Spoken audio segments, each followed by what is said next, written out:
asked me the other day to make you like some simple syrup, and I just remembered it right now. I know, And that's crazy, yo. I made a bunch though. I never made it. I was like, Can't trust no one in the industry. No, on God, bro. That's my fault. It really hit me. Like, it woke me up out of my sleep type shit. I was like, damn, bro. I didn't make it with simple syrup still. But when you do though, that shit lasts like 3 months. No cap. Bro, no one makes the right amount of simple syrup. It's always like 1 liter, 2 liters. What are you going to do with that? You know? Espresso martini. Come on. We should have. No? Too early? Too early. Never too early. I have it written on my wall. Never too early for an espresso martini. All right, let's do this for real, okay? You ready? Locked in, baby. You sure? You look a little tense.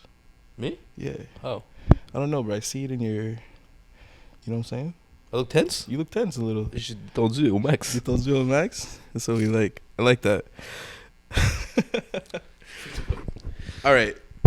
Welcome back to the Farm to Fork podcast. Episode 3. We still made it. We're still here. You know what I mean? I'm your host with the most, Lord Riz, a.k.a. Chef Sexy, a.k.a. What's the other one? Neil Strong Arm. Not Armstrong, Strong Arm. If you know, you know. No one knows about that. And yeah, man, I've just been kind of delayed.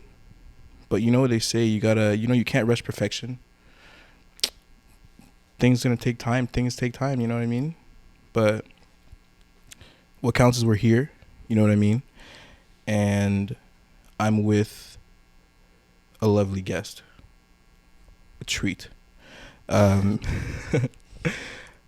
someone who I admire a lot, actually. Someone that means a lot to me. Someone who I look up to for real.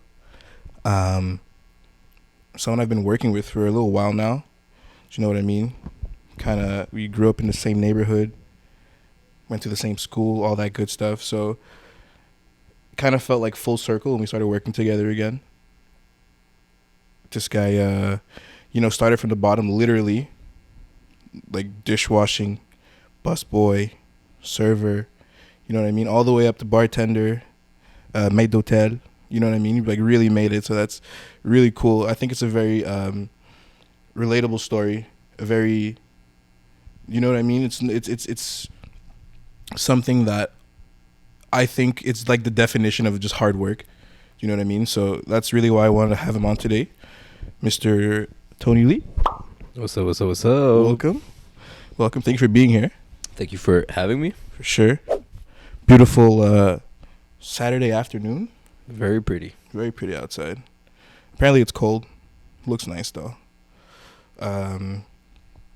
Yeah, bro. Just how you doing? I've been great, bro. How you been doing? How's the podcast treating you, bro? Life is different as a podcaster. Why? Because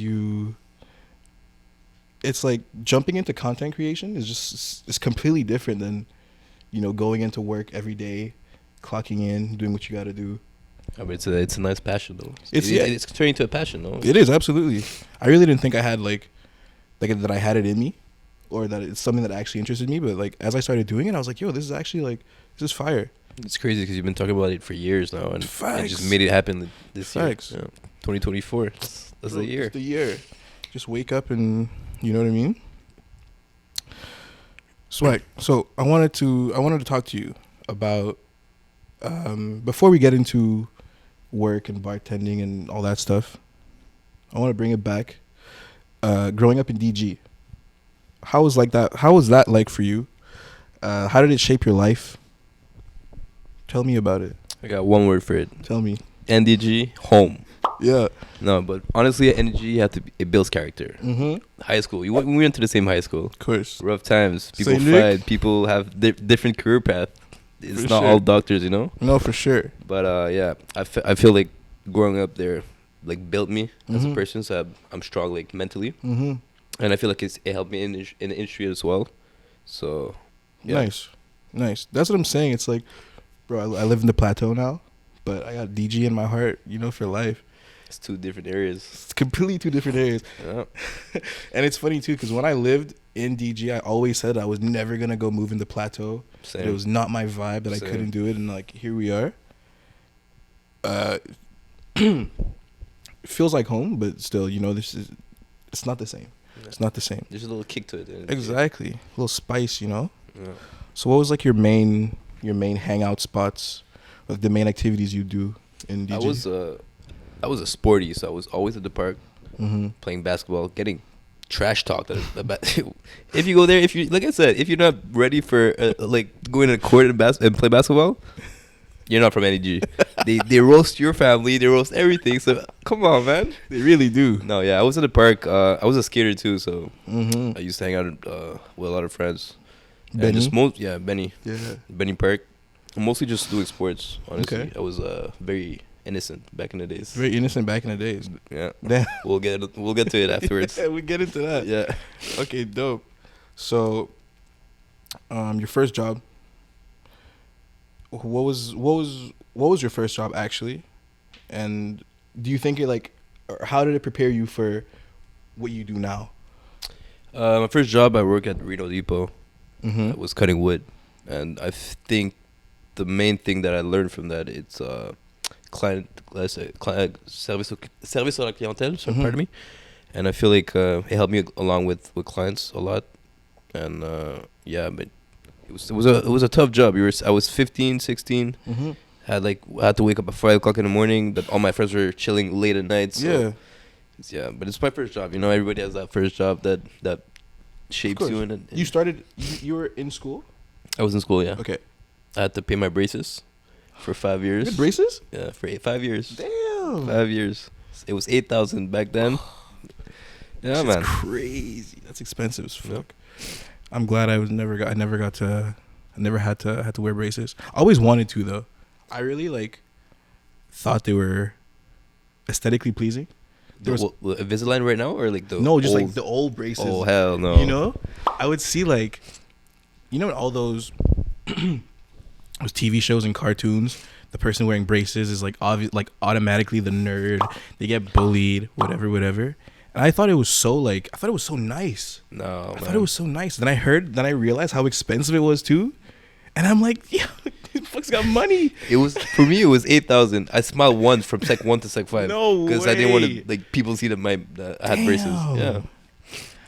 And now we have Invisalign and stuff. Exactly. Yeah, that's a we're all game good changer. now. Yeah. Game changer for real. Damn. So, let's segue into your first actual job in a restaurant. Yep. Tell me what that was like for you while I pour this Hennessy real quick. My first job in the industry was dishwashing, right? So my mom's friend got me a job. I was still 16 or 17. And what happened? It may or may not have just spilled that. Okay. Yeah, so she got me a job and started dishwashing. I hated that job. I'd rather cut wood for 10 years instead of dishwashing. I respect them. Yeah, for sure. But it's you're somebody's slut, you could say. I'm sorry for the language. Apologize. But to be honest, that's how I felt. Okay. I did it for 4 months and I just quit and never showed up again. You just no 2 weeks, no nothing. You just stopped going to work. That was hard for me. That first job was hard for me. Fuck. Where was it? It was in Saint-Hubert. It was an Italian spot, but it closed down. Damn. Yeah. That's one thing I never done. I've never been a dishwasher. I've washed dishes in my life, obviously, because you have to. But that's one thing I hate doing. I hate washing dishes. I hate washing dishes at my own crib. You know what I'm saying? That's what Why I'm would I do it saying. for a restaurant? What? Yeah. And then those guys sometimes depends what you're making, obviously. But some guys have no idea how to cook. They burn every single fucking pan. Shit's caked on black. You gotta scrub that, and they're pressuring you because, realistically, as a dishwasher, you're the backbone of the restaurant. Yeah. Sans plongeur, you don't have anything. For sure. You know and I what I mean? respect them. That's why I give so much respect to dishwashers. Mm. I feel like you have to treat the dishwasher with as many respect as anybody. Mm-hmm. Because I feel like people downgrade a bit, dishwashers. Absolutely. And the way they speak to them and stuff, the way they throw things at them, Mhm. come on, man. You have to have self-respect and respect for them as well. Of course. You know? And those are the same people that when there's no dishwasher, they don't want to be anywhere near the homes. Yeah. They're When busy time gets now. hot, They don't stand on business, bro. just don't stand on business. Shit. Okay, cool. So, tell me, you did dishwashing for 4 months. Yeah. And then where do we go from there? Well, I found the place we worked together at. My sister was working there, and my mom's friend was a manager there at the time. So they hired me as a busser, and they told me I was too skinny to be a busboy because you had to have torpedoes with like 20 plates on them and going up and down every night, right? So that's how I got into the industry. I was a busser. Okay. And I remember my first shift. I will never forget this. 200 reservation. The guy who was supposed to like teach me all the ways to do it dipped. He just left. Quit. He just quit on the spot. So I was there. I was the only busser. Is that a no Friday experience in like whatsoever. I don't know what's the first service, the second service. Oh, God. I don't know nothing. I just go down. I get screamed at. I'm like, okay. They tell me to bring up 20 plates. I'm like, this is my first time. I don't know how to hold a torpedo. I don't know what's going on. I don't know what Long Island Icy is. I don't know nothing. Right. So that was a very, very weird experience. Trial by fire. You just get thrown in. And then I just stayed in, and I bust my ass for 2 years. Learned. So this is a question for you as a person. Like, what made you want to stay after that? Because I know a lot of people that would not, survive a night just like that. No training, just getting thrown in. And do you know what I mean? What made you want to come back? What made you want to continue doing this? I feel like I compared it to sports. I have a lot of ego in sports. So imagine if I suck at something, I want to be like, I want to prove something like, I'm good at it. And when I was a busser, they all told me I was skinny, this, you're not going to toughen the industry, whatever. And I was talking post-COVID, before COVID, right? So the industry is completely different. We'll get to it afterwards. Completely different. So you have chefs that scream at you. Yeah, you have people throwing shit, and I don't know. But I just had to prove to them, like, you know what? I'm that kid. I'm him. Yeah. I like that. No. So you were in this same place post-COVID. I mean, no, pre-COVID, excuse me. Pre-COVID, during COVID, post-COVID. Yeah. Now it's now you're still here. Still here. Times have changed, though. Times have changed. People getting soft. I'm just saying. People getting soft. Like, facts. It's just the fact that now the criteria of having someone, of getting people, I feel like we're obviously we're getting better now. You're a barista. You're a bartender after. Excuse. You work at Starbucks. You're gonna be the head bartender. Excuse me. Oh my God, we're not trying to ruffle any feathers now. No, okay. Am I? You know who you are. You know who you are.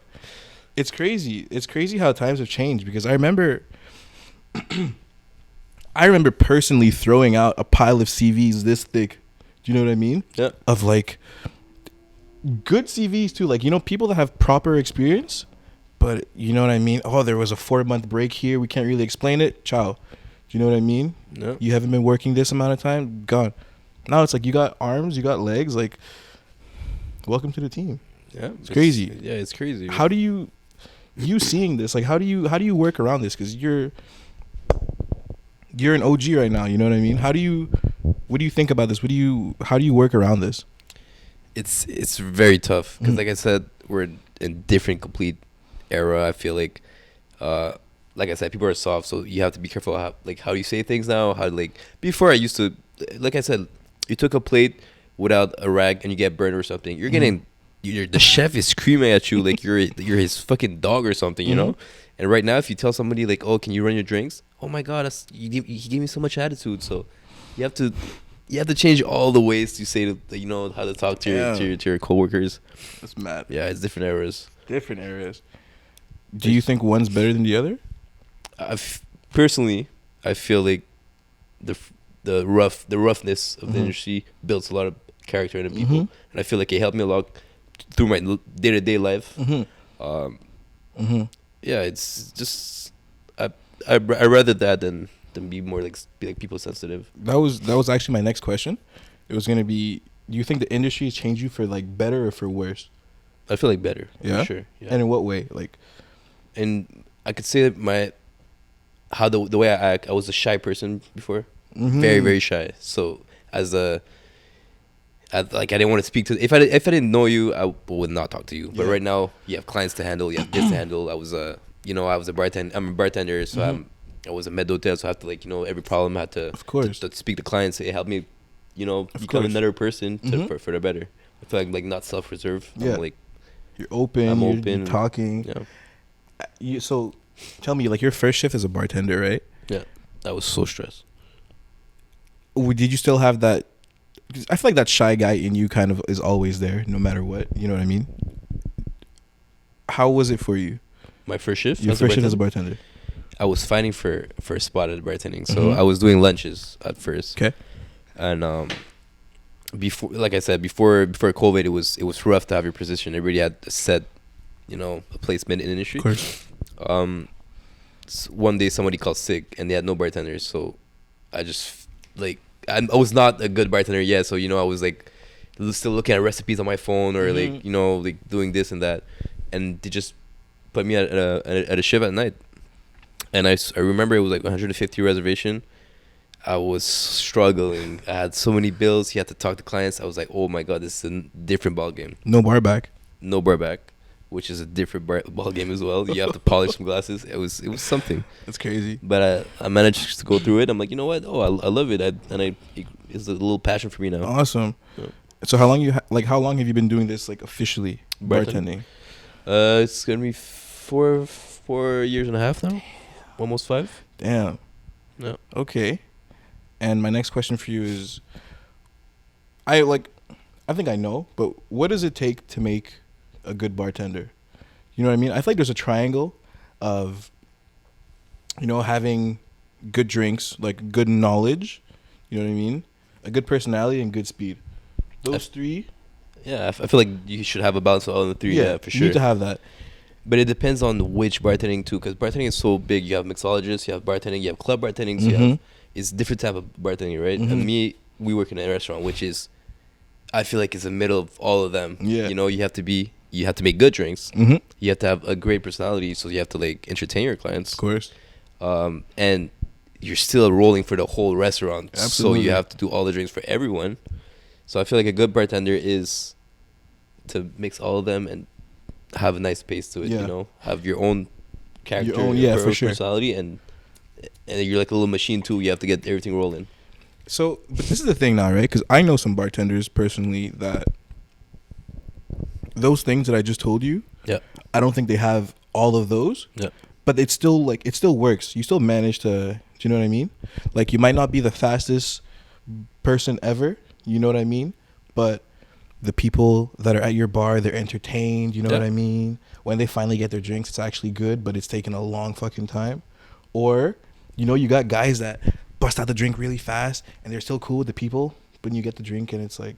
Yeah, it's a little mellow. And you know what I mean? You pay $20 for espresso martini. You forgot 2 ingredients. Exactly. Yeah. How do you what are we doing? Once again, you know who you are. I'm so sorry. Cheers to that. Cheers, salud. It's nice, huh? Henny. Anything's possible. That shit hurts, bro. I can't be drinking Henny like this. Why not? Broad daylight? Not even in broad daylight. It just hurts me, bro. I get mad acid reflux. Oh. That shit kills me, bro. I'm about to drink some wine too. Listen, you touched on something just now, and I wanted to bring this up because I was cheesed. Me and you went to a club recently. Okay. You know what I mean? No, it's not. What happened? Crazy. I wanted to make just a quick difference between restaurant bartending and club bartending. So I'm used to restaurant bartending, you know what I mean? Because that's my main thing. I go to the club the other day, having a good time. I'm not going to say where I went, but I saw the bartender, if you want to call him that, there. And, bro, I was sure I was about to get the drink of my life, bro. Did you? Bro. It's all for show. Bro, this nigga had the setup. He had the setup. He had the fucking things going.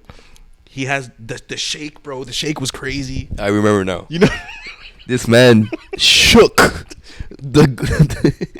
the cocktail for like 2 minutes. Bro, It's showboating, bro. It just bro. No. I know. Switch hands. This thing's still shaking.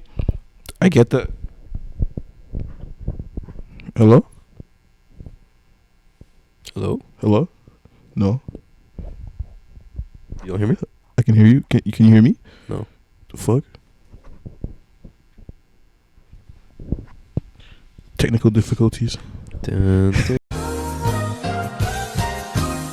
We're back. I apologize for the technical difficulties. GarageBand's fucking my shit up. We good though. Anywho, this dude shakes the shit out of my drink, and he serves me some water, bro. He serves me some pink water, on God. And then he has the nerve to fucking pass me that machine that says 19 bones on it. How much percent you left him? 15, 18, 20. Bro, I went to edit options, bro. I went 10% on that shit. Oh, damn. I know. I shouldn't. At the same time, bro, there's like, what, 3 bottles there? Fair enough. Fair enough, you know what I mean? It's a Wednesday, nigga, down. Freaky Wednesday. Freaky Wednesday. I had a good time, though, for real. I was so confused. I pulled up to that place. They had Maury playing on the TV. Family Guy? It's not even just Family Guy. It was a woman reacting to an episode of Family Guy. I'm like, who's controlling this, bro? 2024, bro. Like, what's goody? Anywho. So, my question. Club bartenders versus restaurant bartenders. What are we doing? Do you consider a club bartender a real bartender? To be honest, no. I don't feel like it, because it's gin tonics, rum and cokes, everything's speed rail, right? There's no like shaking itself. It's 3/4 of all the clubs you go in Montreal after 12. There's nowhere cocktails. No. They're really to beer. They're really to like I said, speed rail drinks. Yeah. So I feel like it's not bartending itself. It's just bar service. Exactly. Which is completely different. But yeah, but shout out to them though. Respect the grind for sure. I love for them for sure. That's but I don't consider that bartending. I feel like it's a different skill set you need to have to become a bartender. Absolutely. Let's do a little transition. What do you now, at the ripe age of 25? Damn. 25. You damn near 30, bro. Damn, relax. Let me take a shot first.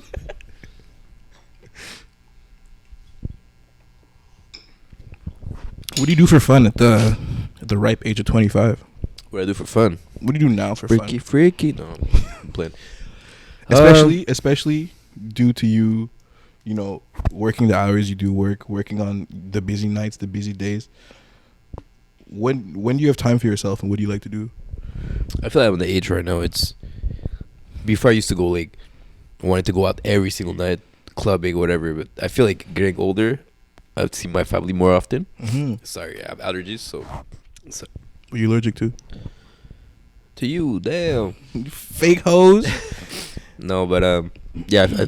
Mostly on my days off, I have only 2 days off per week. Try to see my family the most because I barely see them. If not, friends, catch up on friends, or like I said, I'm a sporty guy, but when you're in the industry for so long, you don't have no time because the days I work nighttime, so it's in the morning you don't want to do nothing except take your beauty sleep. You know, for sure. Do you think you're misunderstood? If I'm misunderstood, you think you're misunderstood? You think people have a certain vision of you or idea of you that's not necessarily true? Where we work at this moment, or just in general? Let's say where we work at, but also in general. I feel like everybody has their own perspective of everyone, so I feel like maybe I'm misunderstood in certain ways. Not everyone's gonna, get like no one's gonna have 100%, but I feel like I'm understood. Yeah. I think you're very blunt. Like, you're a very blunt person, and sometimes too much. Yeah. Sometimes you know. I think some people are not really ready for that, just because now we live in a world where everyone's kind of, like you said, getting babied and kind of, do you know what I mean? Yeah. And so you would say some shit to someone, they're like, Yeah. And it's like literally nothing. It's like, can you go just do your job? no, but it's exactly, it's like regular shit that you can't really even. But that, I think that plays into the, like I said, the image of Tony. You know, people are kind of like, I can't really size him up. I can't really gauge him, or he's an asshole, or he's not. You know what I mean? But I think the people that know you, and the people that don't. Yeah, they have an image of me. Yeah, but I'm not there to like prove myself. You know, if that's how I am, I'm gonna say this. Everything's straight. If you take it that way, then you take it that way. But for me, at the end goal is not to hurt you. The end goal is just do your job. Yeah. Because we're gonna talk about it after. But we're split pot. We're split pot, so we have to work as a team. So if you do not work as a team, I'll let you know. I'm not gonna be like, oh, it's okay. For sure. I'll let you know. Well, this is perfect. You just talk about split pot, so let's actually get into that. For those who don't know, explain what a split pot is, please.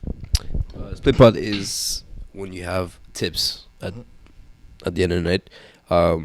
Instead of keeping your own tips, you share it with the whole staff, and it's like a little algorithm that we have in every restaurant, which is our algorithm is that we make the same amount as money. All waitress and bartender make the same amount, and the busser makes half of it, and the hostess make a little less than the bussers. Yeah.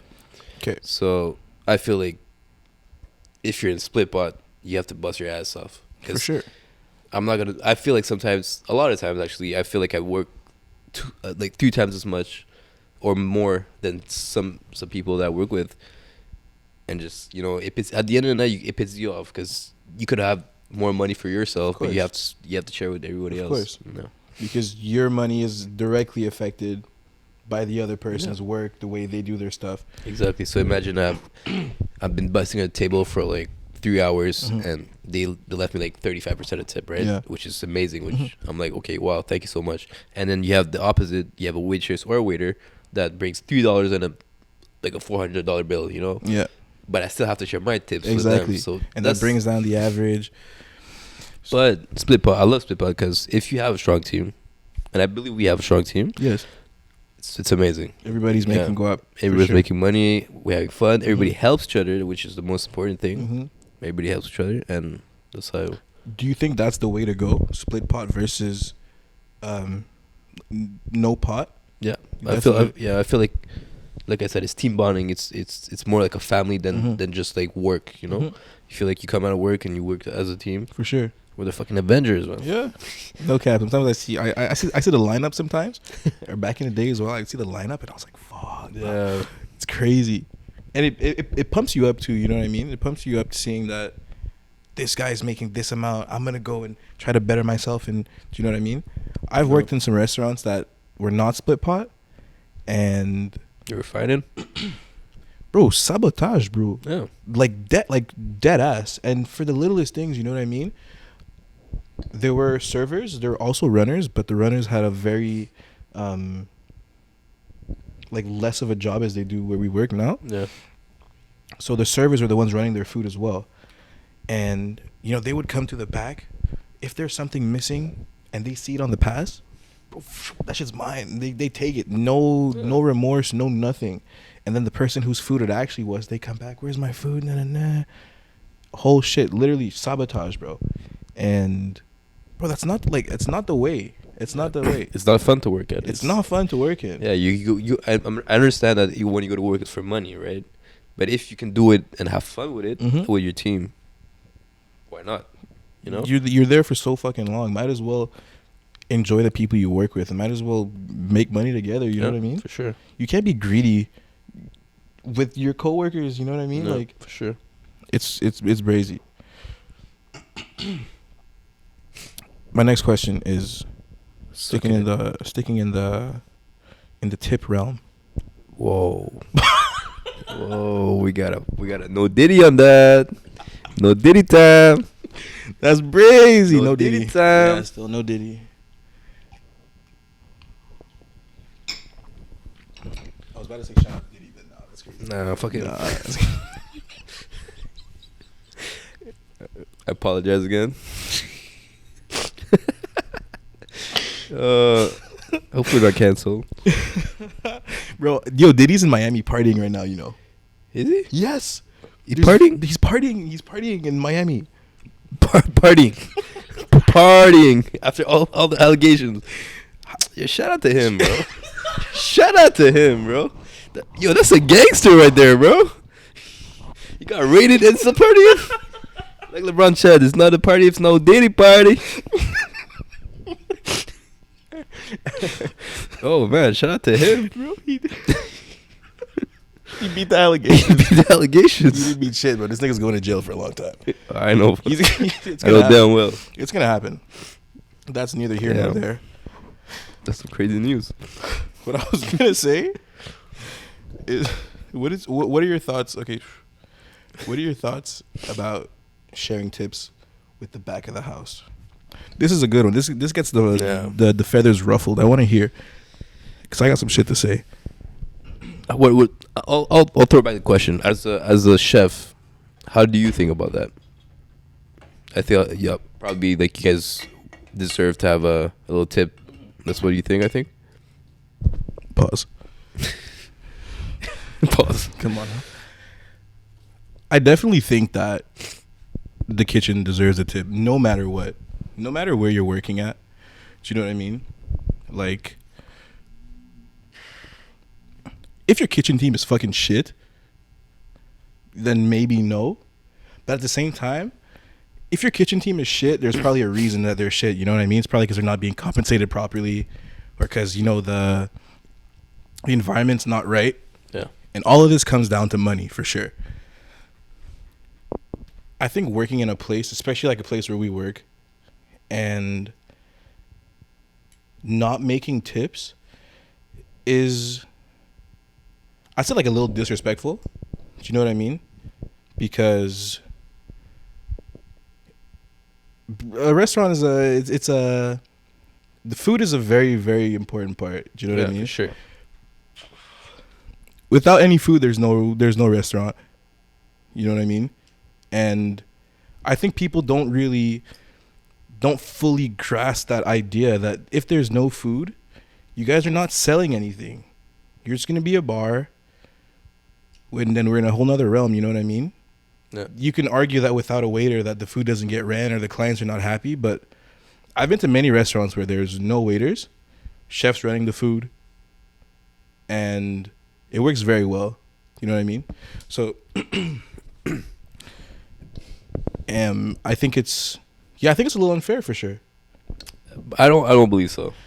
I feel like all the sharing tip comes from, pause again, all the tips comes from clients, right?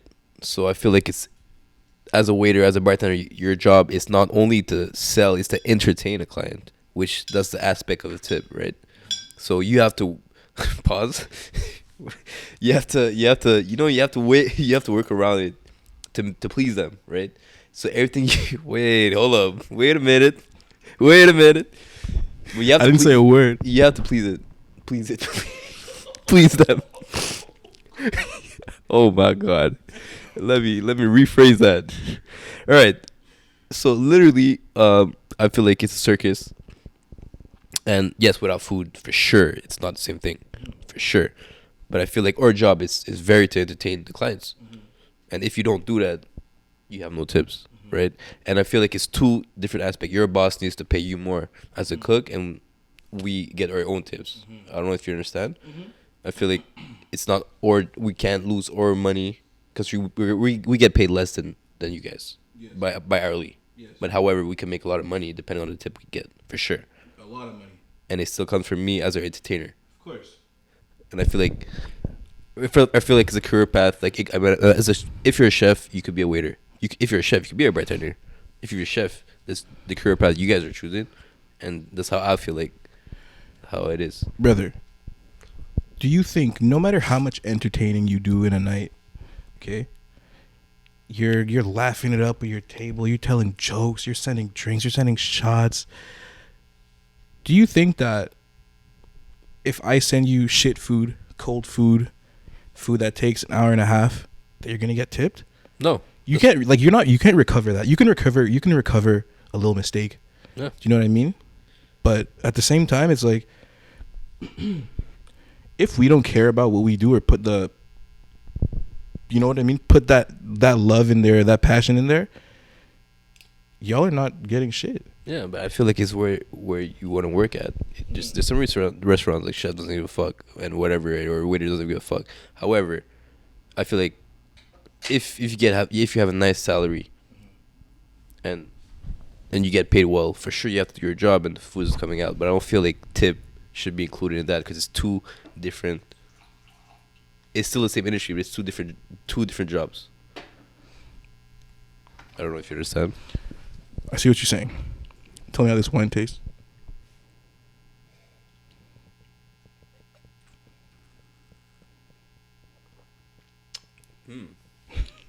Yeah. Yeah. Pull it up. Pull it up. Thank you. You gotta twist it a little bit. I'm working on it. Okay. Nah, I guess we're gonna let that one slide. I guess.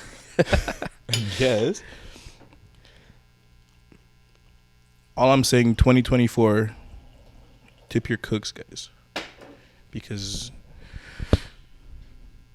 cooks are starting to like realize their worth now, and I'm happy for them. People are just now starting to pay money for, for like proper cooks and shit. I'm glad to see it. No, it's very important. That's like I said. You need to pay them cooks. You need to pay them. You need to pay the cooks, the chefs, all that. They work. Okay. It's hard. It's a hard job. Okay. People think it's easy. It's not. It's really not. I don't want to sound like that guy, but like I used to complain about tips. Yeah. And then I became a chef and I started making like a salary. Yeah. And I was like, it's not so bad. It's not so bad. You know what I mean? One more thing about that is, for example, on a dead night. Yeah.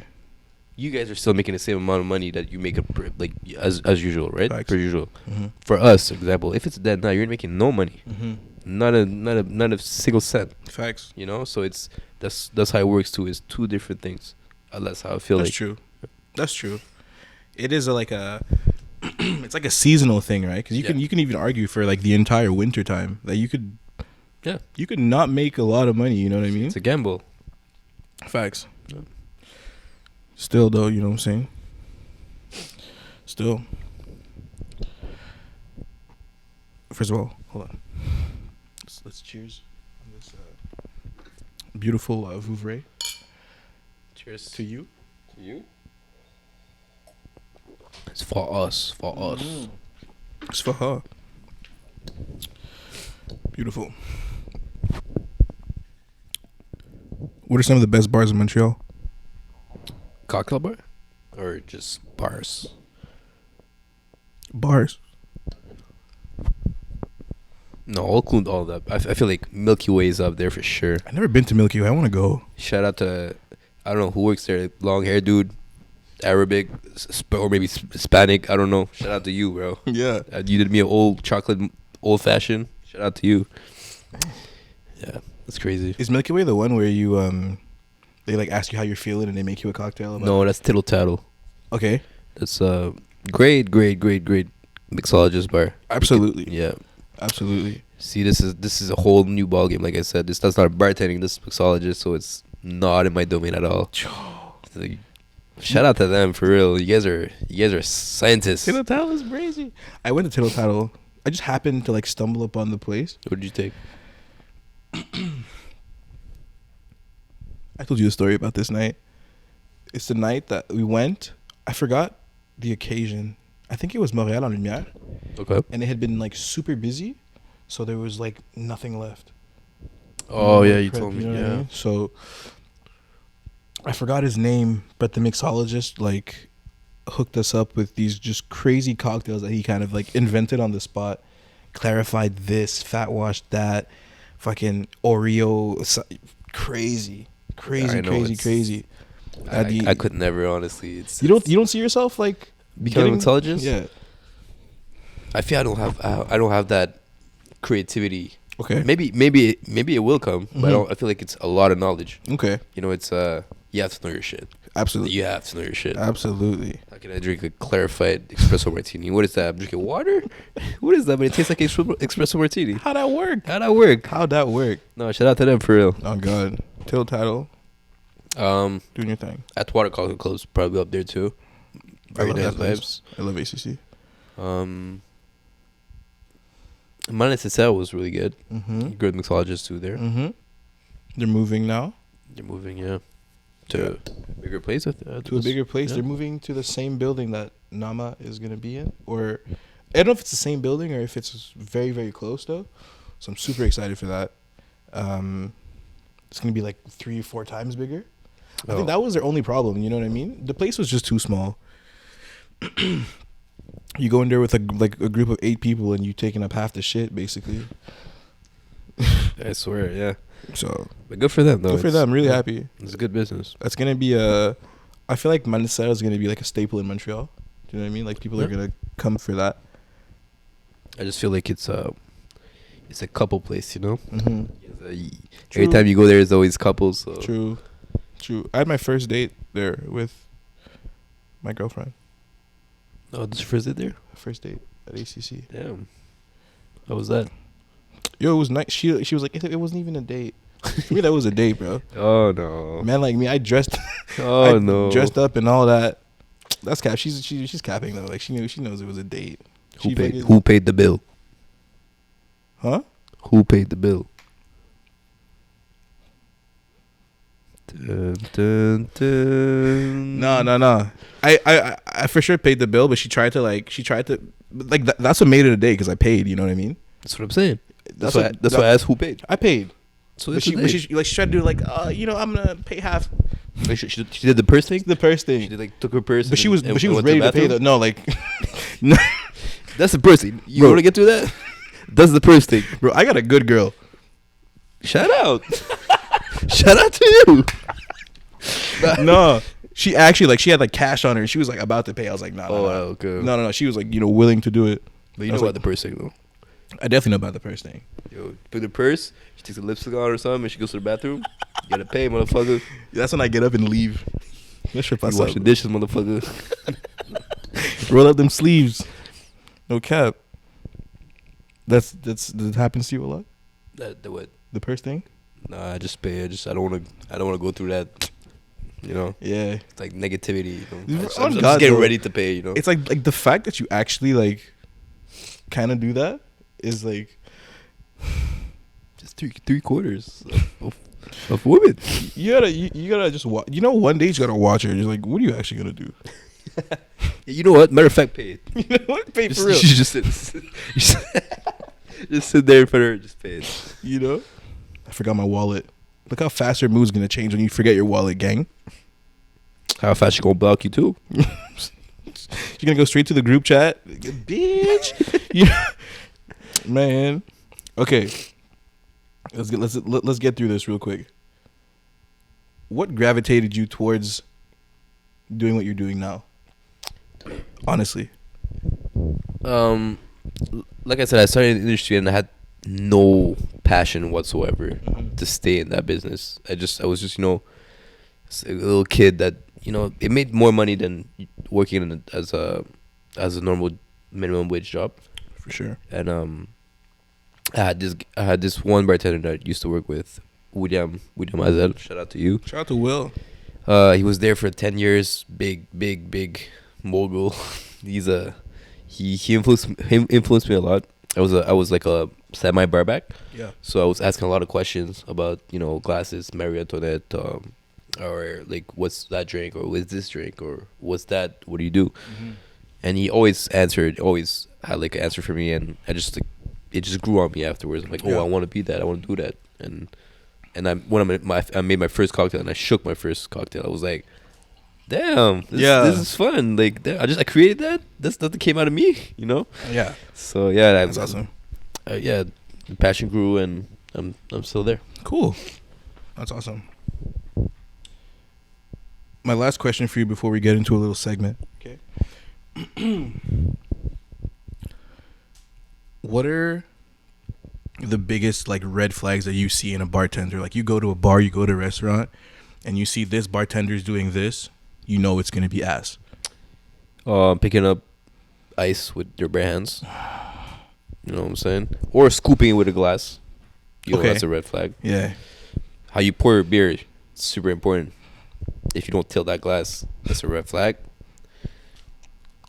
If he shakes weirdly, for me personally, you know, maybe it has nothing to do with it. But if you start shaking like this while in, I'm like, damn, that's your first, his first job. Yeah. Red flag. Yeah. If you have to Google a recipe, and you ever seen them Google a recipe in front of you? For sure. Oh yeah. Or he told me like, what's in that? What's in it? Like how many ounces? I'll just do it. I understand you cannot know every cocktail recipe. It's so hard. So many. But red flag. If it's a classic, red flag. It depends. If it's not a classic, okay, I'll understand. But if it's a classic, if you actually have to, if you don't know what's a Negroni, red flag. For sure. Yeah. Even I know what a Negroni is. Everybody knows what a Negroni is, right? Facts. Yeah. Except the girl with the purse. Fuck, what was I gonna say? I was gonna be good. Doesn't matter. Pet peeves working with others. Pet peeves? Yeah. I feel like when they're not aligned to you, so how hard you work. So if you're like if you do less effort, that's a pet peeve for me. You know, like it's already like or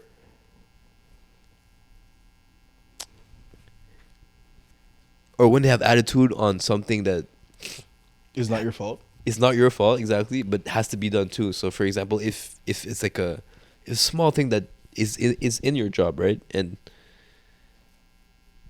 like I tell you to do your job in parentheses, like just remind yourself that you have to bring that to the table, and they have a lot of like whole attitude, but it's you know it's your part of the job. You gotta, exactly. That's a pet peeve too. Like, you know, you're supposed to do that. I'm just reminding you. Like, don't get an attitude on me because I feel like if I bring the cocktails and they dilute, I have to remake it after. Yes. So it's not good for the business. There's a lot of loss, a lot of this. Exactly. And me, I'm wasting my time because I have to talk to my clients. I have so many bills to do, so I'm not gonna have to remake the cocktail. You know? So I feel like it's a pet peeve for me, for sure. Okay.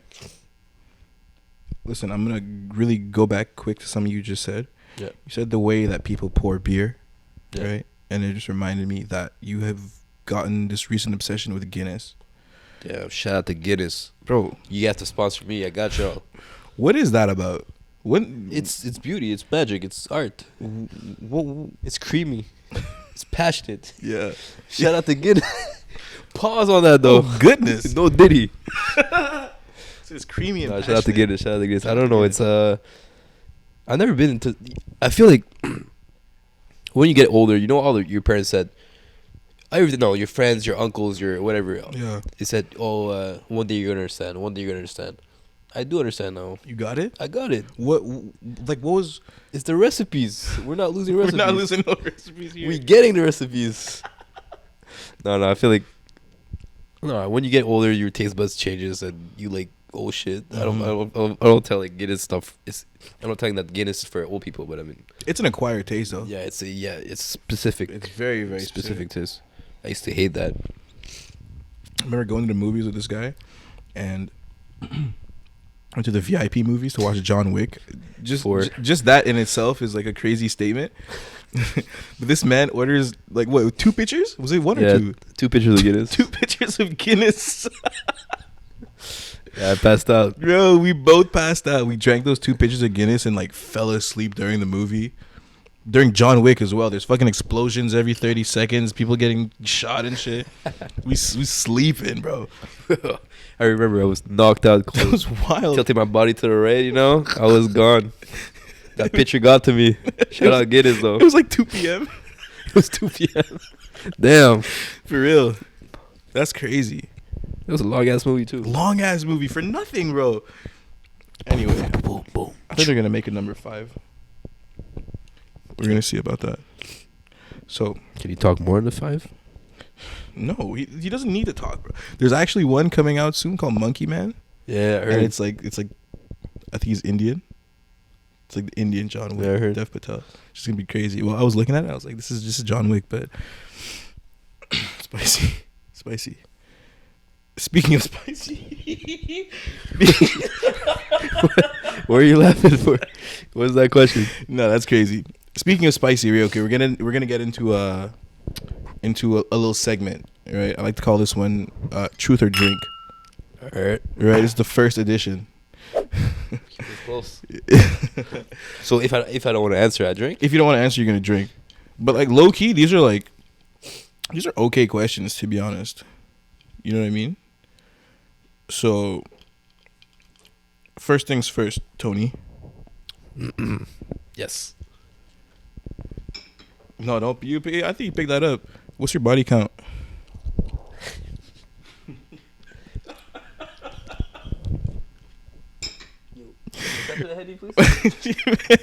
Why'd you make that face, bro? That was just a joke. That was a joke. You didn't have to drink on that one. Oh, I'll definitely drink. You don't want it in the shot glass? No. Okay. Thank you. It's gonna spill. Tell me when. It's good. Thank you. I'm not answering that. Nah, I didn't expect you to. But for real though, what is your relationship status, or are you seeing someone at the moment? I am single, but I'm still seeing someone. Currently I'm seeing someone. Yeah, it's getting good. It's going good? Yeah, it's going good. How long has that been going on for? 2 months now, almost. It's awesome. I'm happy to hear that. Yeah. Nothing too wild though. Summer's coming around the corner, you know, so I have to make my decision.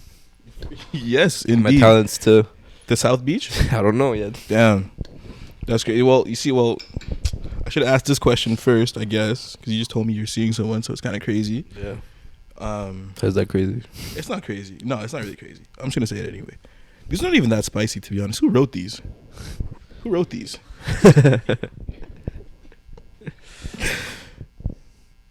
There's a cardinal rule in the restaurant industry, and that's not messing with the payroll. Oh, shit. You know what I mean? Your coworkers are your coworkers, and that stops there. Yeah. Right? Have you respected this rule in your life? Hell the fuck no. Hell the fuck no, you have not. And I'm looking at the camera right now. Don't fuck the payroll. Don't do it. Don't do it. Don't do it. Don't do it. You know what I mean? I've done it. Don't do it. Don't do it. You're not going back from there. It's only problems. Only problems from there. She says she loves you. She says this. She says that. Starts saying rumors. Crazy. Y'all don't want that. Crazy. And then you actually, that's crazy. No, should I say it? No, I'm not gonna say it. She starts sitting people in your fucking section now because she's mad at you because you being mean to her now. You don't actually love her. Yeah. She starts, you know what I'm saying? Just problems. I just don't fuck the payroll. Stay away from that. Stay away from that. Stay away from that. Especially when you get to do you know what I mean? To a managerial role. Yeah. Do you know what I mean? I think it's like, bro, if you're a busboy and you want to smash another busboy, or you know what I mean? I think busboy smash another busboy. Damn, no, boy. No, because the busboy is the. You say busboy and the hostess. What do you say busboy and the busboy for? Got him. 2024 gang. I don't discriminate. Yeah, that's true. That's true. Not at all. Apologize. No. They all need a Guinness. Yo, what? But yeah, like you become a manager and it's a whole different ball game. So my next question is, as a manager, have you? I respected that rule because I've signed a contract. You signed a contract for that? Yeah. Damn. It's just like a low key contract that I couldn't do it. Fornicate, like I said, fornicate with my coworkers. Yeah. But I stopped doing that for a while. But when you're young in the industry and sure. you know how it is after work, you go get a beer or something. Of course, it's never that one drink. No, you get like multiple fucking shots, and then you end up in someone's bed, and then waking up at 8 o'clock in the morning, going home, going back to work, seeing them in the eye. Like, damn, that's one of those feelings that. You know, I don't know how to approach that. Is it a hug or like they go? I know it is. You're like ducking, or are you waving? Or what are you doing? Oh God! Perfect. What is the most useless job in our restaurant? Like the most useless like position or title? Most useless. Who at work could we just completely replace and not even think about? No, not even. That's not even the same thing. I feel like no, you can't replace no one. I feel like everybody has a specific job to do. Mm-hmm. With no hostess, you can't greet people. Mm-hmm. With no busser, you have nothing to like no food to run. Mm-hmm. No waitress, waiter, you have no orders to take. Do you think an MD, a maître d'hôtel, is necessary when you have a very strong team on the floor? No, I don't think so. I feel like it's just for paperworks. Mm-hmm. Okay, true. If you have a strong team, I don't think there's gonna be that many problems, right? Exactly. But if you do have a good maître d'hôtel, which is covering, if a waitress or waiter are in a juice, too many tables sat at once, and they come directly, instantly, and they take the order or greet them. You need that's a good. It's very important to have that in your team. Mm-hmm. Very important. But if you have a maître d'hôtel that I've known a few that just stayed.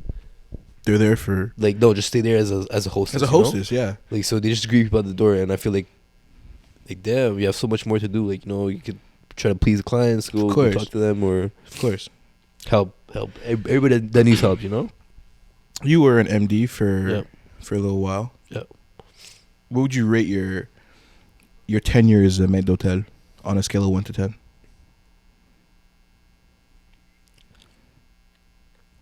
I'd say a solid 8. Mm-hmm. I feel like that the 2 points that I lost is probably talking more to the clients. I feel like I'm more on the floor type of manager. Mm-hmm. I'm gonna help bussers, I'm gonna help hostess, I'm gonna help the bartender. Yeah. But I feel like the part that I lack the most is to actually go see my table and say, oh, how's your experience doing, this and this. Mm-hmm. Mm-hmm. But I'm there for the whole team though. That's for sure. Cool. Yeah, I remember when you had just become you just became an MD. You became chef at the same time. Yeah. Yeah, it was legendary. I remember that cigarette. We're outside just chilling before. Was it during the service or before the service? It was before the service. And then we're just looking at each other. I'm wearing my new jacket. You're in your suit. And we're like, damn. We made it because we went to the same high school. Oh. And funny story about Jacob and I. We went to the same high school. We were not friends though. Yeah. I was 2 years older, I think. Mm-hmm. Yeah, 2 years older. I never met him, never talked to him. And when I came to the restaurant we work at, I met him. He's like, yo, I know you from somewhere. Yeah. And we grew up in the same neighborhood, same school, and then we became good friends, good colleagues too. Mm-hmm. Shout out to him. And shout out to you. That way. My last question. As a bartender, I'm sure you've seen some shit. I'm sure you've seen a lot of shit, right? Do you have a crazy hookup story with a client? Oh shit! Is that the segment still, or can I? We're still in the segment. God damn! You're not drinking to that. I'm answering. Okay, perfect. I just need this. Shut up. I'm gonna put my mic down. I want to hear this.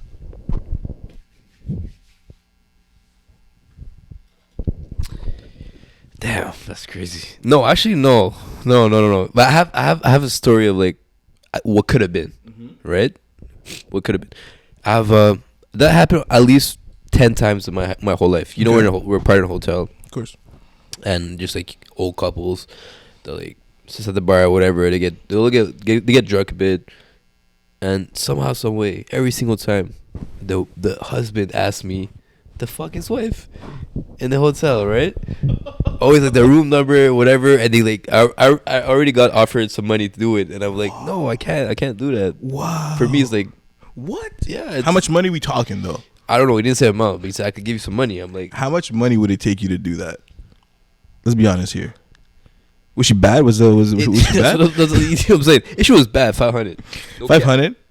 Okay. If she's not my type, I go A for band. 5 racks. 5 racks? Yeah, bro.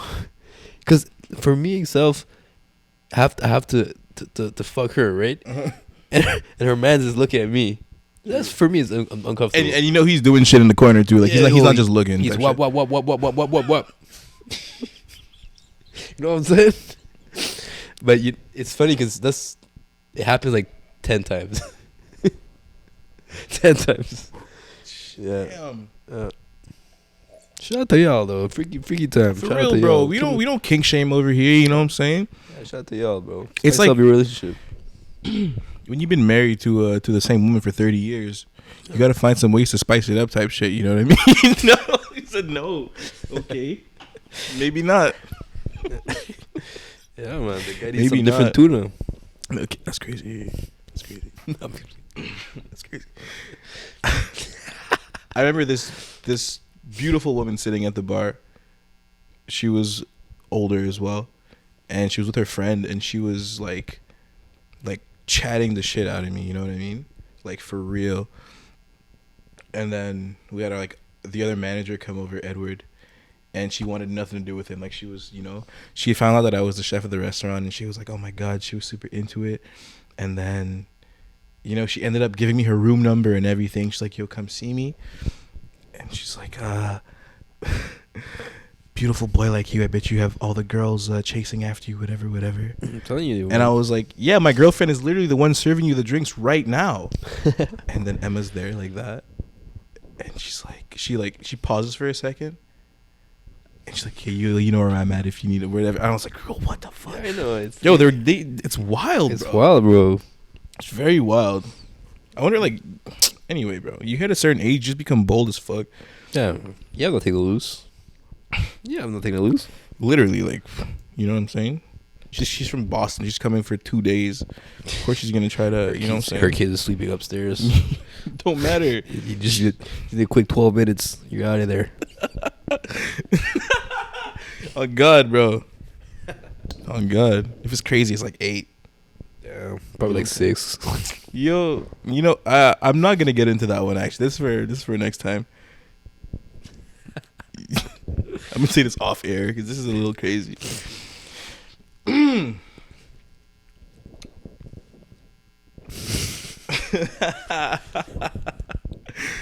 Listen, we're approaching the end of our émission, so we're gonna get into the Q&A section. A lot of you guys sent in some questions, so thank you guys for that. Great questions as well. So, damn. Let me see what I got here. Answered that one. Okay, yeah, this is a good one. and this annoys me really bad. How annoyed do you get when you have someone sitting at your bar and they say, surprise me? What do you want to drink? Oh my God. Chef's choice. This, to be honest, when I start my service, it doesn't bother me. But if it depends how the service is going. If I'm in a juice, I have like 10 bills to I can't surprise you. Like, just, What do you want? to be honest, I'll give you a gin tonic. To be honest, I can't surprise you at this moment of the time. Yeah. If I'm not facts. busy, for sure, it'll be my pleasure to Of course. I'll ask you what do you like, what type of alcohol you like, whatever. Mhm. I'll try to mix something up. But Mhm. if I'm in a rush, it's the worst thing you can do as a bartender. Oublie. Ain't no way. People People like too sweet, no salty, no sugar, no this, no ice. Excuse me? What? go to Milky Way. Go to Milky Way. Facts. I have people sometimes people come in the kitchen. I'm like, can I have something to eat? What do you want? Oh, anything. But I'm just dairy free. Dairy free, please. No gluten. No gluten. That's Megan. Hi, Megan. That was actually Megan's question too. Mrs. Kills. Shout out Keels. What's the worst drink to order? For me to make or? Yeah. I'm saying, think of that. If you're underage, right, and you come into a bar, you come into a restaurant, you order a rum and coke, we know you're a child. It's like the universal underage drink. Let me get a rum and coke. Or like a gin tonic too. Even gin tonic, they're not fucking with the gin, Or like bro. vodka cranberry. Like The vodka cran. very grown man taking a vodka cranberry. Get Hell out no. of here. And then you have that sophisticated 17-year-old who asks for a tequila sunrise because he thinks it's not fruity. Shout out to Gravitated. Brother. I feel like the worst drink is express. But for me, where we work, we have a coffee machine. It's in the back, so it's not in the bar. So I feel like every time somebody orders the espresso martini, we have to make an espresso at the back, which takes more like 3 minutes more to do. I see it in your face when I ask you for the espresso martini. Oh, it's crazy, man. It's because the thing is about espresso martinis, when you make one, everybody wants one. Everybody wants. Oh my God, it's so pretty. What a good name. Bro, espresso martini is a life changer. That shit literally changed my life. I was like, yeah, it's good. It's good though. It's a good drink. Before espresso martinis, I was drinking hot shots with Galliano gas. But I found an espresso martini. I was like, bro, this is insane. It is. This is insane. And I thought it was a girly drink, but I was like, nah, fuck that. Some Baileys in it. No cap. Come on. No, people don't know about the Baileys in the espresso martini. Baileys is a little splash of Grand Marnier. They don't know. They don't know about that. Stop it, bro. Stop it. This second question is coming from me, actually. Okay. And I want to talk about the effects of is alcoholism a word? Yeah? Yeah, I think so. Okay. Like, as a bartender, does it of course it's gonna not incite you to drink, but you know, you're around that 24/7. Your life is alcohol. Yeah. How has it affected you, actually? I feel it did, for sure, at a period of time. Because as a bartender, it's not only is a bartender. I feel like the people in the industry itself, you know. So it's like it's busters, it's waitress, whatever. It's that one drink after a shift, you know, or that one shot that a client pays you that initiates like, fuck, we're gonna go get a drink tonight. Yeah, you know, we're going out. Like if the client pays you a shot, you're like, okay, it's fine. One, it's okay. Somebody pays you another shot, you're like, fuck. You have a lot of clients in your bar, so then you're like a 3. Oh, we're definitely going out for sure. That's how it is. But if you learn to pass that, like, I know waiter waitress that doesn't go out, that doesn't drink, and damn, bro, like, good for them. Like, they beat all the. It's hard, the temptations. Absolutely. And I respect that. But yeah, I do like. I feel like if you're a strong-minded person, you could. It's your choice. Absolutely. Like, if you don't want to drink, you don't drink. If you want to drink, you could drink. But it depends on the day too. Absolutely. But yes, it has effect on your day-to-day life for sure. I think it's a spectrum as well, because I drink a lot more than I used to before. Yeah. You know, but I wouldn't consider myself an alcoholic. Like, there's levels to it. In my mom's eyes, maybe, or my grandma's eyes, I'm an alcoholic. You know what I mean? Yeah. But at the same time, like, I don't need this to function. Yeah, for sure. When I'm at home alone, I'm not like... You're not thinking about alcohol. I'm not thinking about alcohol. I'm not trying to drink. I like to call myself more of a social drinker. I'm with people. We go out. We're out. Yeah, let's have a drink. Yeah, you might go out and get drunk. You might get fucked up. But if I don't need to drink this to function, to get through my day, I'm good. Yeah. You know what I mean? And that might be a pretty low bar, but that's where we're at. Yeah, same. Likewise. Perfect. Next question. Do you think that this is a job? This is from Gab, by the way. That this is a job that you see yourself doing forever, or is like for now it's like a means to an end? I feel like it. My personal opinion is that I have passion for it, but I'm not seeing myself doing it for the rest of my life for sure. What I want to do though is to open my own bar. You know, have people working for me and not me working for the rest of my life. You know, I want to get some revenues, but it's still like a domain that like is in my heart. So I will like try to do anything to stay in that business. Awesome. Know? That's cool, because you see, and this is like a follow-up question as well from Gab. You see a lot of people that go to school in whatever, you know what I mean? But to get themselves through school, they become a waitress, they become a bartender, and then they graduate from school.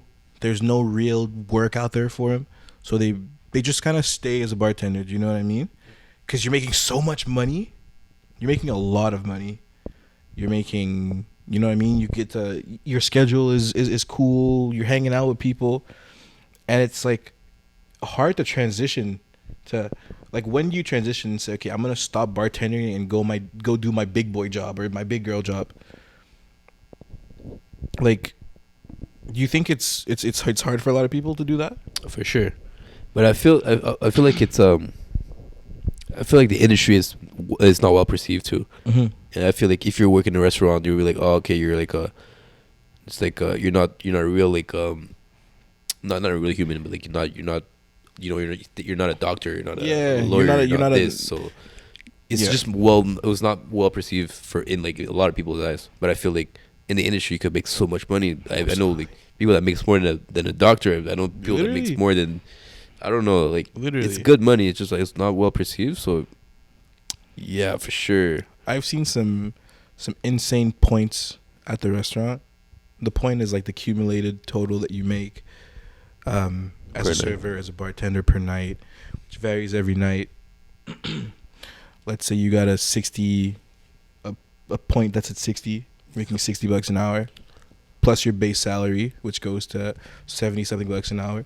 Those are engineer numbers, bro. Yeah. Literally, people study for years and go get their fucking masters and do this to go make this money. Yeah. And this kid who's 24 years old can walk out of work making $85 an hour for, you know what I mean? Yeah. People don't realize that it's a very high paying job. It is. You always see in TV shows. I look at Two Broke Girls.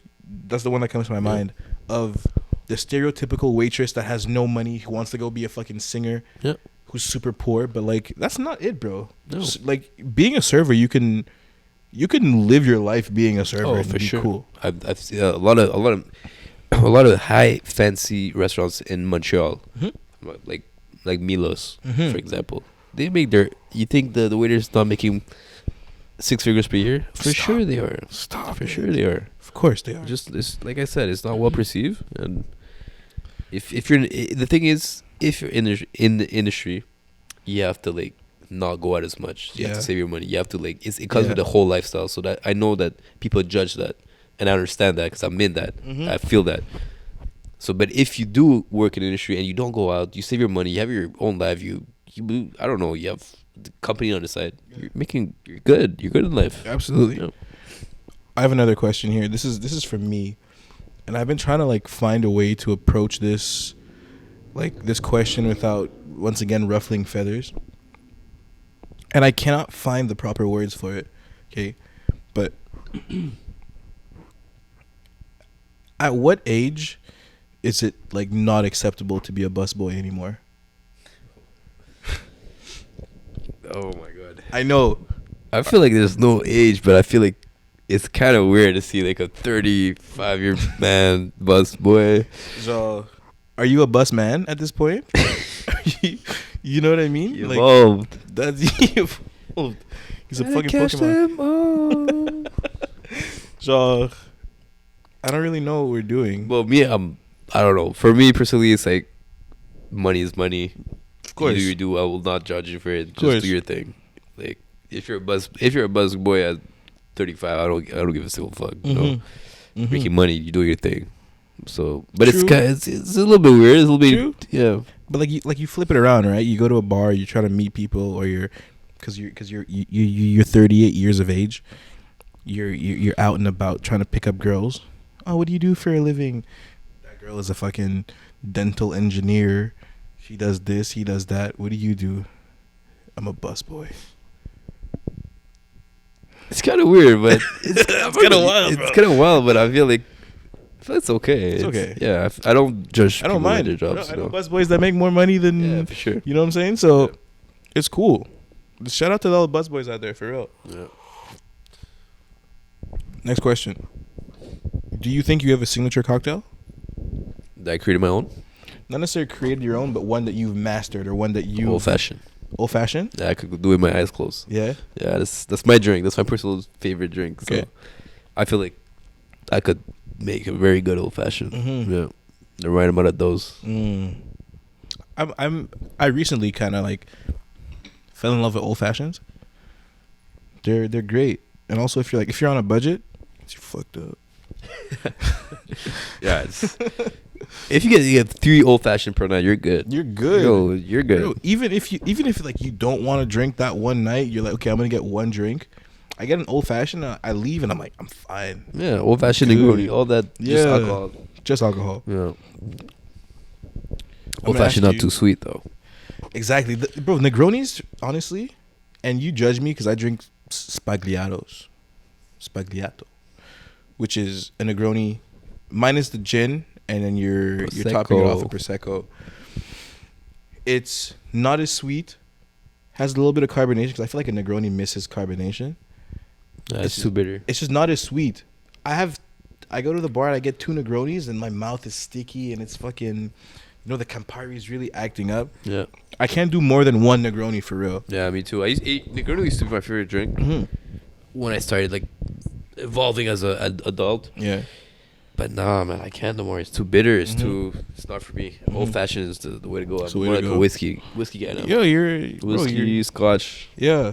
bourbon. That's a man. I'm getting That's old. That's a man. You're getting old. Damn. No, you good, bro. You good. Let's get carded. Shout out Couche-Tard. You carded at Couche-Tard? I get carded at Couche-Tard. I'd be damned. I'd be damned if this 18-year-old boy card me. You better relax, bro. Bro, I had a boy. I'm not gonna say his name, but he used to work at Couche-Tard, and he would fight crackheads as a Snapchat story. Bro, it was hilarious. He had like a 6-part series of him fighting crackheads, and he was filming. So he had a crackhead like this in his hand, and he's filming like that. It was hilarious. Shout out my boy. Shout out Couche-Tard. Shout out Couche-Tard. See the craziest shit over there, bro. Oh my god. I'm gonna ask you maybe 2 more, okay? Yeah. This one comes from Joss, and he says, "What is the most Karen-like customer situation you've ever encountered? If so." That was recently, right? It was a big family. I know. We're talking about Boston. This podcast, right? Uh-huh. They were from Boston, and we have a transition menu between 4 to 5. Mhm. Okay, so we have lunchtime, then we have the transition menu, and then we have the 3 to 5. 3 to 5. Oh, 3 to 5. 3 to I 5. started out my work at 4. Even worse, yeah. Yeah, they came and they made it. They were able to make a reservation at 4:30, right? So they came in at 4:30, and they expect to have the whole menu, and they just kept on bashing, insulting the whole industry, all the bosses. It doesn't make sense. You guys have to open for us, or kids are hungry, and she literally opened the kitchen door and tried to talk to the cooks and said like, yeah, you guys have to open for us. And you know what we did? We did open for them. No. Yeah, we did. It was crazy. Wow. Yeah. And it was, she kept insulting us and this, and we just took it. And we just, you know what, we're going to please you. And they left. Happy? 30% tip. Wow. Yeah, but it was something else. I got screamed at from the kid, from the husband, the wife, the grandma. I was like, God damn. You see, that's one thing, and that's why I have a very deep respect for front of house staff, because I am not putting all up the with bullshit, that, bro. Especially where we grew up, we don't put up with bullshit, but you have to fake it. You have to be like, all right, everything's No okay. way, bro. I would get fired as a server. I'm not even quitting. I'm getting fired for sure because you can't. What the fuck are you going back in the kitchen for? I'm winning a lottery and somebody pisses me off. The glass is thrown on somebody's face. I'm taking 2 years in jail. Aggravated assault. Aggravated assault. You're wild. No, I'm kidding. You're wild, dude. Oh my goodness. Okay. Stop the violence.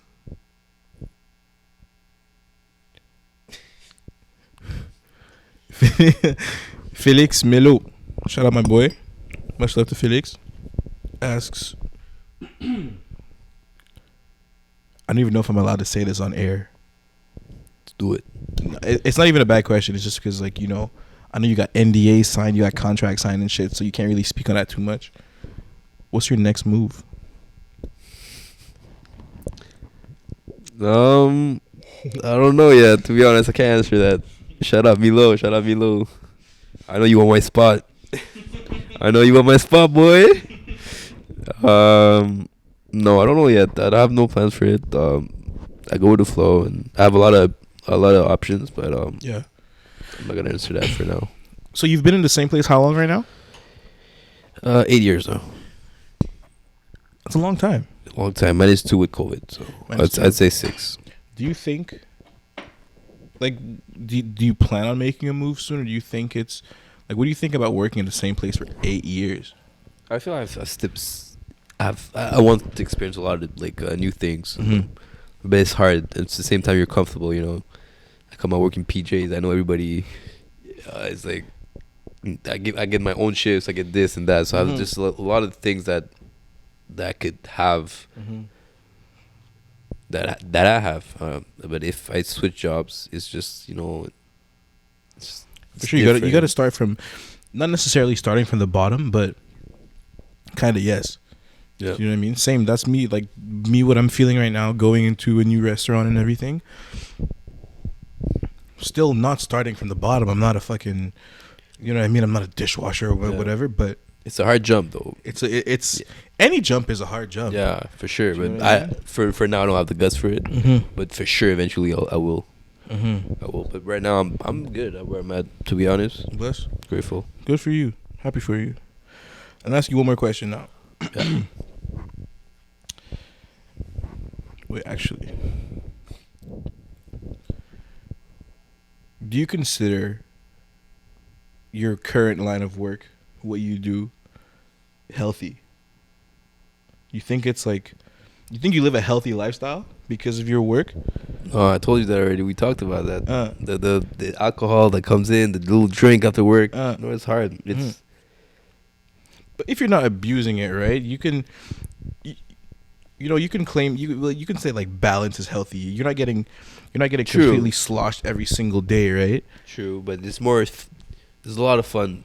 There's more fun than healthy activities. You know, your coworkers are gonna say like, "Yo, tomorrow let's go jogging." You know, they'll be like, "Yo, let's go get 5 pints of Guinness." Of course, but y'all been playing pickleball recently, you know? Yeah, shout out to pickleball. The fuck, I got beat every single time, but shout out to Crazy. that. No, I do a lot of sports. I try to stay healthy for sure because that's in my nature. But I've seen a lot of people that are not they're not active, and they always go on a little bender. Shout out to them. Shout out to them, bro. Who that? Nice. Nah, it's crazy. Yeah. Listen, I don't judge anybody. I let Yep. people do what they do. You know what I'm saying? Healthy, unhealthy. We all Healthy, unhealthy. we're all trying to figure this. Boy, buzz man, all that. Figure this shit out. You know what I'm saying? That's perfect. It's perfect.